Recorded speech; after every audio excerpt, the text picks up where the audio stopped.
Olá!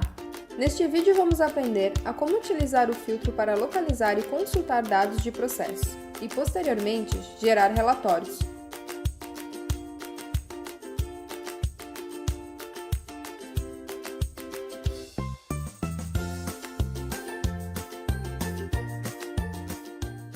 Para realizar um filtro, o usuário deve ir em Processos, Filtro e selecionar uma das opções.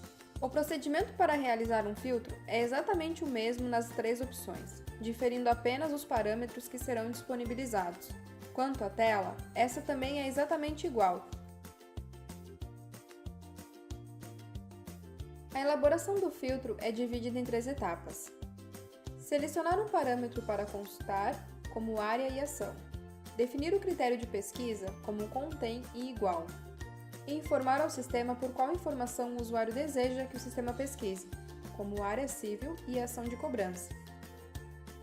O usuário pode realizar dois tipos de filtro, simples e composto. O simples ocorre quando se usa apenas uma linha de filtro ou parâmetro. Já o composto ocorre quando se adicionam mais linhas de parâmetros, cruzando assim as informações. Para isso, o usuário deve clicar no ícone de mais e incluir quantas linhas forem necessárias. Outro ponto que se deve levar em conta é a possibilidade de se utilizar um mesmo parâmetro mais de uma vez no mesmo filtro. Quando isso ocorre, deve-se utilizar o critério de pesquisa OU, pois não se pode ter cadastrado mais de uma informação no mesmo campo, como por exemplo, civil e trabalhista no mesmo campo área. Outra funcionalidade que o sistema dispõe é a possibilidade de salvar os filtros montados, a fim de que cada usuário tenha eles sempre à disposição, sem ter a necessidade de sempre montá-los toda vez que for necessário realizar esse mesmo filtro. É válido lembrar que essa opção é individual, o usuário não tem acesso aos filtros de outro usuário. Para salvar um filtro, o usuário deve clicar no ícone de estrela, com o símbolo de mais, e definir um nome para esse filtro. Já para utilizar o filtro salvo, o usuário deve clicar no outro ícone de estrela e selecionar o filtro desejado.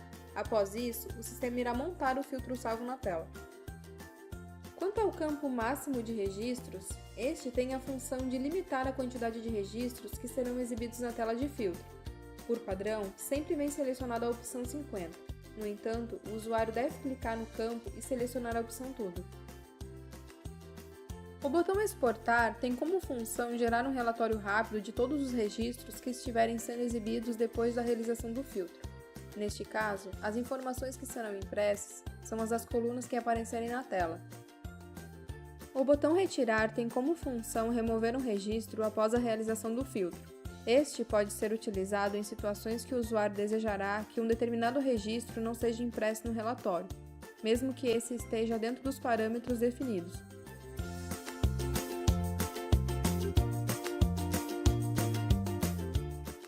Agora vamos ver a realização de três tipos de filtro e como salvá-los.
Depois de realizar a consulta no filtro para gerar um relatório, o usuário deve clicar em Relatório e depois Exportar. Dessa forma, o sistema exibirá uma nova tela a fim de que o usuário configure o que será impresso. Primeiramente, o usuário deve preencher o campo Nome do relatório. Após isso, o usuário deve selecionar os campos que serão impressos no relatório. Assim, deve-se selecionar um por um e clicar no botão Inserir. Dessa forma, os campos selecionados ficarão no quadrante Campos Selecionados. No quadrante Ordenar por, o usuário irá definir por qual campo será feita a ordenação dos registros, seja ela crescente ou decrescente. Por fim, o usuário deve selecionar o formato no qual o relatório será gerado, Excel ou HTML, colunas. Caso seja selecionado o formato Excel, para gerar o relatório, deve-se clicar no botão Exportar, caso contrário, usa-se o botão Imprimir.